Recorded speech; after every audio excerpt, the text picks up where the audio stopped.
పార్టీల నుండి వచ్చిన నాయకులకు మన వివిధ శాఖల అధికారులకు మనం చూస్తున్నాం. మన గన్పూర్ 10 ఏళ్ళు పాపం ఏమాత్రం అభివృద్ధి చెందలేదు.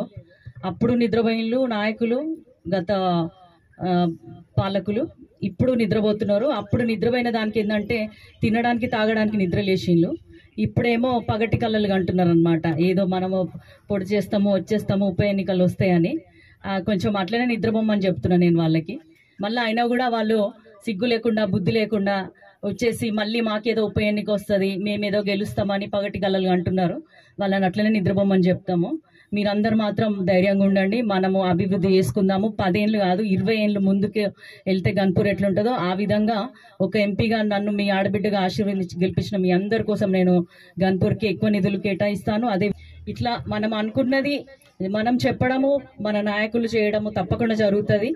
కాబట్టి మధ్యలో వస్తారు డూడు బసవన్న టైప్ లాగా పండక్కి వచ్చినట్టు వస్తారు. కాబట్టి వాళ్ళందరినీ కొంచెం ఆ డాన్స్లో వేసుకోమని నేను మీ అందరి ద్వారా విజ్ఞప్తి చేస్తున్నాను.